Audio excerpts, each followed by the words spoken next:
প্রিয় ভিউয়ার্স, আসসালামু আলাইকুম। আবারও চলে আসলাম আমার পেঁপের আপডেট নিয়ে। পেঁপের জমিতে সার দেওয়া। দেখেন আপাতত পেঁপের গাছগুলো এই অবস্থায় আছে। মাশাআল্লাহ ভালো আছে। একটু সমস্যা হয়েছিল, সমস্যা সলভ হয়ে গেছে। কিছু গাছের পাতা দেখেন হালকা কুকড়ে কুকড়ে ভাব, এই যে। আর কিছু পাতা হলুদ আবরণ হয়ে গেছিলো, মানে হলুদ ভাব চলে এসেছিলো।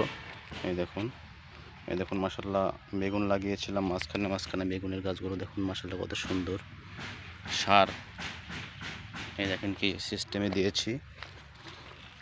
সবাই সাধারণত রিং করে গাছে সার দেয়, আমি লাইন বেডের উপর দিয়ে আগোড়া ড্রেনের মতো করেছি। এই সাইড দিয়ে ওই যে ড্রেনের মতো করে দুই সাইড দিয়ে সার দিয়ে দিয়েছি। এটা যদি একটু মনে হচ্ছে পুরুষ গাছ, তবুও আমি রেখে দেবো, দেখা যাক। এগুলোতে মাশাআল্লাহ দেখেন সব গাছে মোটামুটি ফুল চলে এসেছে। মোটামুটি মাশাআল্লাহ সবগুলো গাছে ফুল চলে এসেছে। দেখতে পাচ্ছেন কিনা ফুল? এই দেখুন, এই দেখুন ফুল, সব গাছে ফুল চলে এসেছে। মাটিতে যে সারগুলো দিয়েছি, 3 কাঠা জমি 3.5 কেজি দিয়েছি জিপসাম। গাছপতি বলি, তাহলে সুবিধা হয় বলতে বা বুঝতে আপনাদের। গাছপতি 25 গ্রাম জিপসাম, 25 গ্রাম পটাশ, 50 গ্রাম টিএসপি। তারপরে পুরো জমির জন্য 1/2 কেজি ম্যাগনেসিয়াম, 1/2 কেজি কার্বোফ্লোরাডন দানা বিষ। তারপরে দিয়েছি 1/2 কেজি বোরন। তারপরে দিয়েছি মোটামুটি 30 কেজির মতন জৈব সার। একসঙ্গে মিক্স করে পুরো জমিতে আমি এভাবে লাইন টু লাইন দিয়ে দিয়েছি। কিছু কিছু গাছ এখনও দুর্বল আছে, তবে সেগুলো সেরে যাচ্ছে বা বড় হচ্ছে দ্রুত।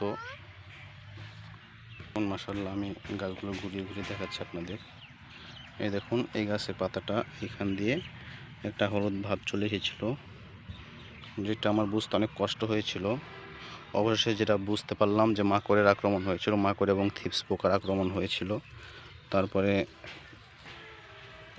সিলেটেড জিঙ্ক স্প্রে করেছি এবং মাকড়নাশক স্প্রে করেছি। দেখেন পরের পাতাগুলো আবার ঠিক হয়ে গেছে, এই দেখেন ভিতরের দিকে।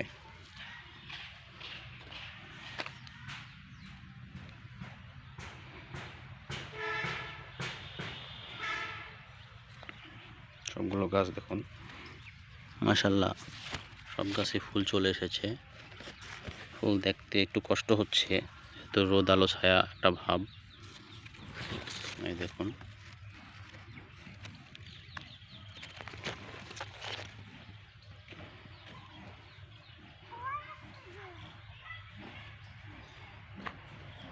আমার মেয়ে আমাকে উৎসাহ দেয়, সবসময় আমার পাশে পাশে থাকার চেষ্টা করে। যদিও আমি জমিতে নিয়ে আসতে চাই না, বাড়ির কাছে জমি, তাই চলে আসে, একা একাই চলে আসতে পারে, চলে আসে। এই দেখুন বেগুন গাছগুলো। এখানে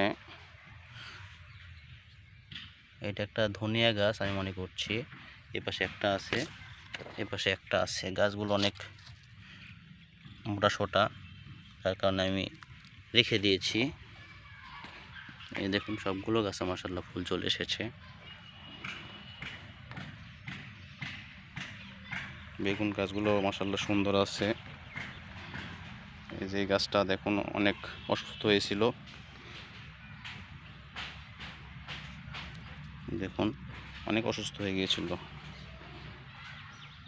থিওবিট এবং সিলেটেড জিঙ্ক একসঙ্গে মিক্স করে স্প্রে করেছি এবং মাকড়নাশক, থিপস পোকার কীটনাশক স্প্রে করেছি। তারপরে মাশাআল্লাহ গাছগুলো আবার সুস্থ হয়ে গেছে। দেখুন এদিকের কয়েকটা গাছ, 8-10টা গাছ মোটামুটি একটু দুর্বল। দেখুন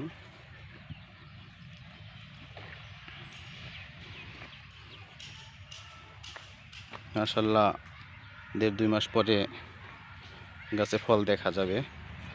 সবাই দোয়া রাখবেন আমার জন্য। আমি একটি নতুন কৃষক বলতে পারেন পেঁপের জন্য। পেঁপে এর আগে আমি কখনো করিনি, এবারে প্রথম করছি পরীক্ষামূলকভাবে। সবাই দোয়া রাখবেন যেন আল্লাহ তাআলার রহমত বর্ষণ করেন এবং সঠিক পরিচর্যা করতে পারি। আসসালামু আলাইকুম।